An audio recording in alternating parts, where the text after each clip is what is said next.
Assalamualaikum warahmatullahi wabarakatuh. Welcome back with me. Balik lagi di video gua, Muhammad Fauzi, mahasiswa Teknik Industri Universitas Pancasila. Di kesempatan video ini gua bakal sharing tentang strategi teknologi commercialization industri 4.0 dan society 5.0.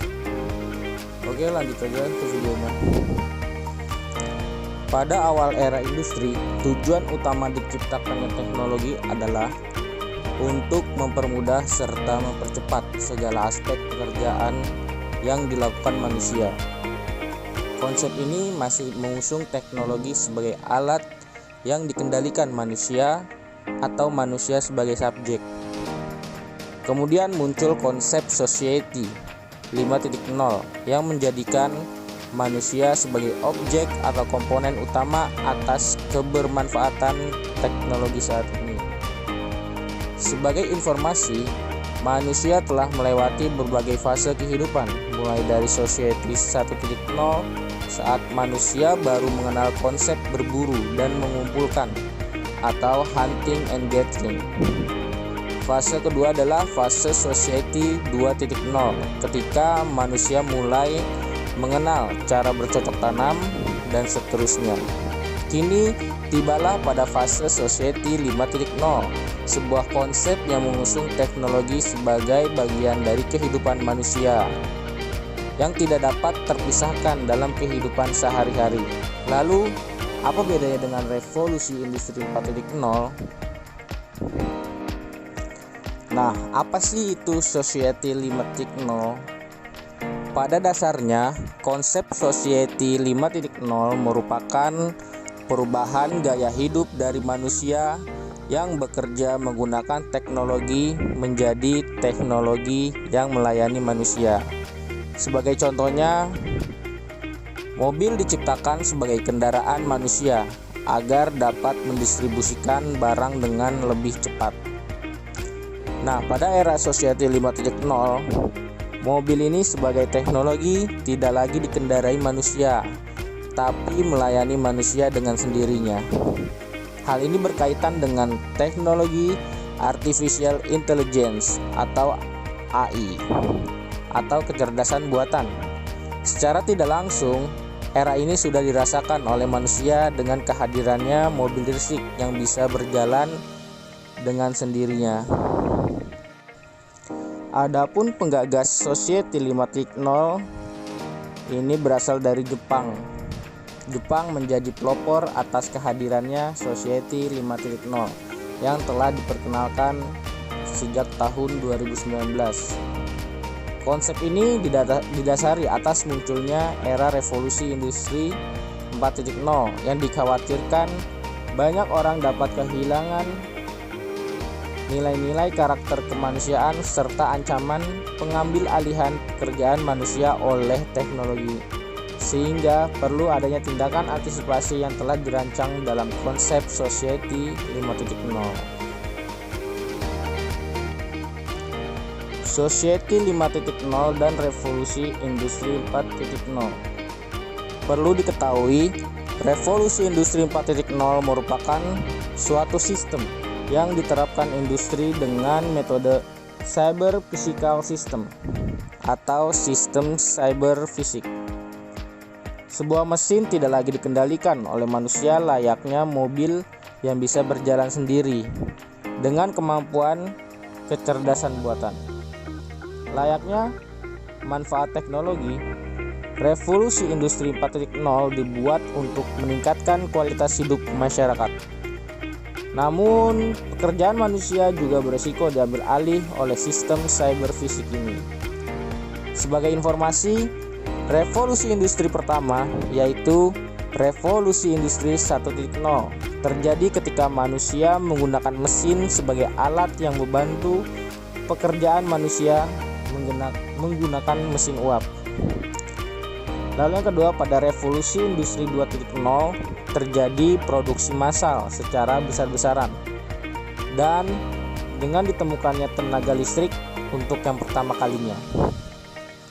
Lalu Revolusi Industri 3.0 lahir atas banyaknya teknologi canggih yang tercipta akibat perang.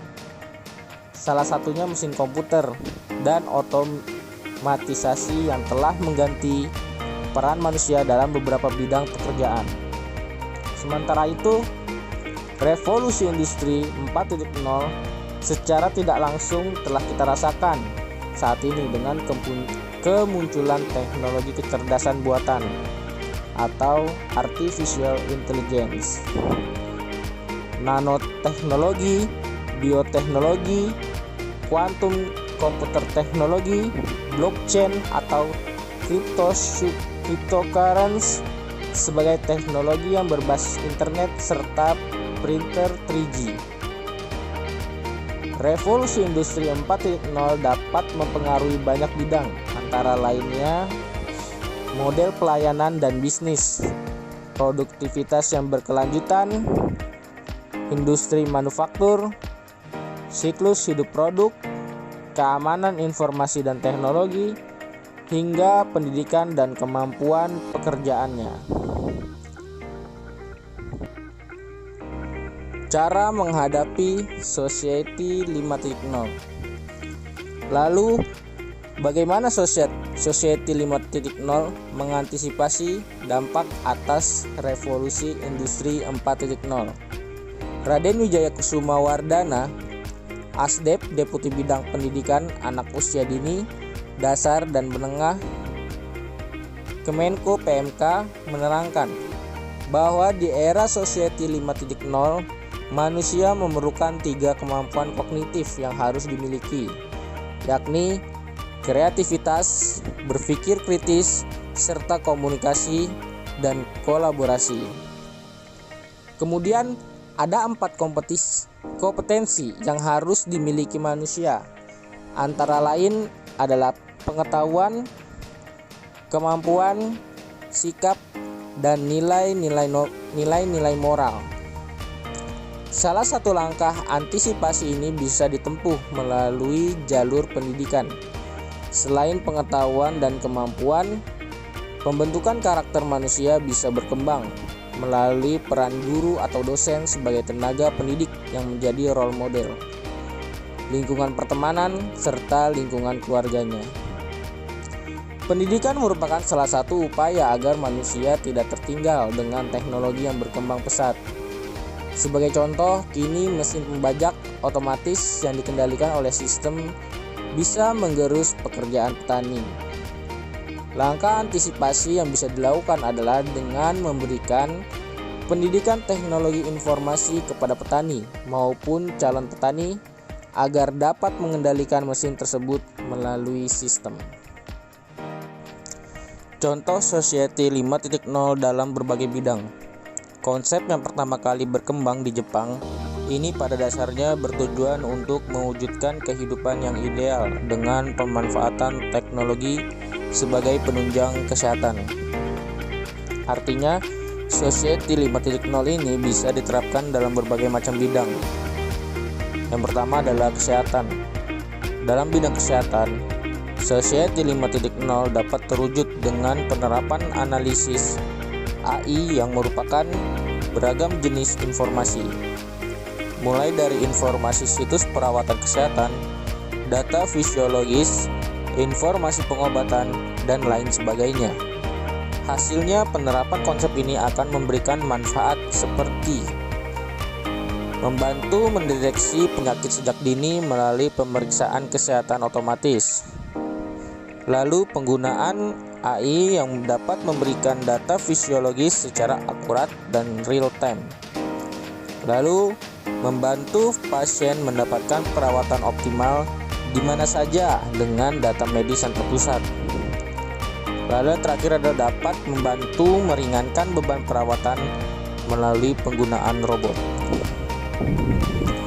Yang kedua adalah di bidang manufaktur. Peran Society 5.0 di bidang manufaktur juga sangat besar. Dengan adanya konsep ini, maka pelaku industri akan mendapatkan berbagai macam kemudahan dalam proses bisnis maupun lean manufacturing secara keseluruhan. Penerapan konsep ini akan memberikan manfaat seperti membantu analisis permintaan atau demand dari pelanggan, lalu memperoleh informasi tentang analisis pesaing, inventory, market share, market segment, dan lain sebagainya. Lalu yang ketiga, mempercepat proses produksi dengan informasi pengiriman. Selanjutnya adalah mendukung kelancaran project management dalam menanggapi market orientation. Lalu membantu menganalisis masalah dan menemukan solusi terbaik untuk bisnis. Selanjutnya menghemat tenaga kerja maupun bisnis cost secara keseluruhan melalui penggunaan robot dan AI. Lalu proses produksi jauh lebih cepat dan efisien, mulai dari riset produk strategi, hingga produk development. Selanjutnya adalah memudahkan dalam proses produk insight. Lalu memperkuat daya saing bisnis dalam industri, dan yang terakhir adalah meningkatkan kepuasan pelanggan. Lalu yang ketiga adalah bidang energi. Di bidang energi ini, analisis AI dari big data dapat menghasilkan beragam informasi seperti data meteorologi, status operasi pembangkit listrik, status debit atau pengisian kendaraan listrik, dan kondisi penggunaan energi dari setiap rumah tangga. Sehingga konsep ini akan memberikan keuntungan seperti yang pertama adalah menyediakan pasokan energi yang stabil melalui berbagai sarana energi berdasarkan perkiraan permintaan dan prediksi cuaca yang akurat. Yang kedua adalah mencapai penghematan energi oleh setiap rumah tangga dengan mengoptimalkan penggunaan energi berdasarkan prediksi pasokan. Lalu yang ketiga, yang terakhir adalah menyediakan pasokan energi yang stabil dan mengurangi beban lingkungan kita dengan mengurangi emisi. Penerapan Society 5.0 untuk pembangunan ekonomi dan memecahkan masalah sosial. Seiring pertumbuhan ekonomi, permintaan energi dan bahan makanan juga terus meningkat. Di Jepang, masalah sosial semakin marak sering dengan globalisasi ekonomi yang kian maju. Misalnya, kesenjangan sosial yang terus meningkat dan persaingan internasional yang parah.